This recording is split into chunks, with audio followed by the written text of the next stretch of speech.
my second video, so thank you for all the support you gave me for my first one, and got quite a few views, more than what I thought I would, and so I thought, well, I'll keep continuing this and try and bring you to some beautiful spots. And the first one I wanted to talk to you about was by a band called MOT The Hoople. They were a band that started in the late 60s. They had, didn't really have a hit until they broke up and then reformed again in the early 70s. David Bowie actually got them back together again. He was a big fan, was very disappointed with the fact that they'd broken up, so he wrote a song called All the Young Dudes. So you probably remember that one. But this is their early years when they were signed to Island Records. Their producer was Guy Stevens, who was a very eccentric producer. It's got a picture, the actual album cover is by the artist Escher, you know, the graphic artist who did a lot of these things where you have, you know, this one's called Reptiles, and you've got the lizards climbing up and they're going back into the artwork again, then coming out of the artwork. There's ones with water. He does a whole lot of different ones, but this is from 1943, Reptiles. There's done one on the back as well. And this album is sensational. I met a guy in 1985. He was a sales rep at where I worked, and he said to me, Wayne, at lunchtime, come out, I want to play you something in my car, a cassette. So I went out there and he played me this album, and I was just knocked away. From the very first track, You Really Got Me. It's an instrumental, the Kinks instrumental, and it's done with so much energy. It's like they're just busting out here. This fellow was telling me he was from England, and he was saying that they were the sort of band that you could go and see and you could connect with them. They were accessible. They're the sort of band that you could go to see and they would mingle with the audience, whereas you couldn't do that with the Beatles and not with the Beatles, of course, with the Rolling Stones and the Kinks and a lot of those bands. So that became, the MOT The Hoople became their band. They kind of had a bit of they were in touch with the band, and the band loved connecting with their fans as well. So it's just called MOT The Hoople. It's a self-titled album. This is the remaster. It came out about a year ago, or maybe a little bit longer. And also the CD box set has come out, but I'll go more back into them later. The next album I wanted to show you was one that I've had for a little while, and I thought it was, I gave it a play and I thought this is a really one worth talking about. Lord Sutch and Heavy Friends. So just look at the lineup on this album. You've got Jimmy Page, John Bonham from Led Zeppelin, of course, and the Yardbirds, Jeff Beck from the Yardbirds at the time, Noel Redding from Jimi Hendrix Experience, and Nicky Hopkins.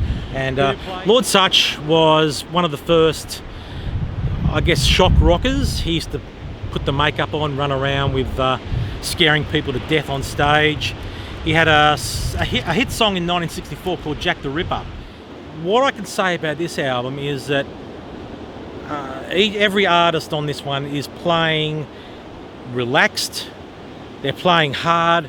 Jimmy Page is using every trick in the book, wah-wahs and all sorts of effects and different guitar things, along with Jeff Beck. Jimmy Page has just completely dismissed this album as saying a piece of rubbish.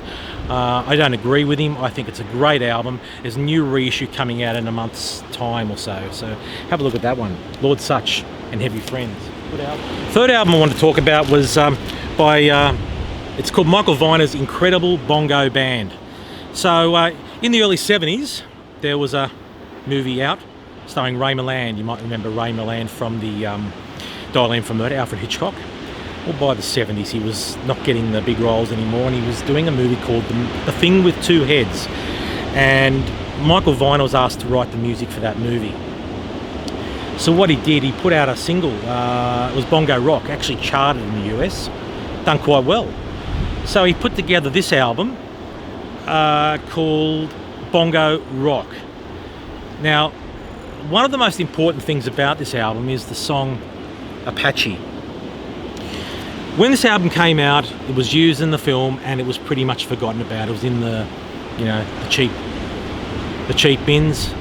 Never saw the light of day for about another 10, 12 years, till some hip hop guys picked up on it and used the Apache bongo break in one of the early hip hop songs I think it's around about 1977, maybe 78. I'm not too sure about that, but since then it's gone on to have hundreds and hundreds and hundreds of times it's been used in hip hop, and that's that type of genre. Even so, they made a film on the song Apache, so you can check that out on YouTube. I'll put the title up here. but it's a great film. It's a good full hour-and-a-half film, all about this one song and how it inspired a whole genre of music. So this is one worth getting. Look, to play the album, it's pretty much the same all the way through. There's a couple of standout tracks. As I said, Apache, Let There Be Drums, Bongo Rock is good. Raunchy 73, that's the Raunchy from the 1950s that Link Ray had a hit with. But there was a second one as well, a second one called The Return of the Incredible Bongo Band. On this album you have Jim Gordon playing drums, who was in Derek and the Dominoes with Eric Clapton, with Layla and that sort of thing, so he's on that. But this is the one to get. On the CD you get this album plus the second album. As you do with the on the CD version of MOT The Hoople, you also get, it's not just You Really Got Me, but you get the single, like the 3-minute version, but you also get a 12-15 minute version of it. So that's worth getting as well. So get it on vinyl and CD.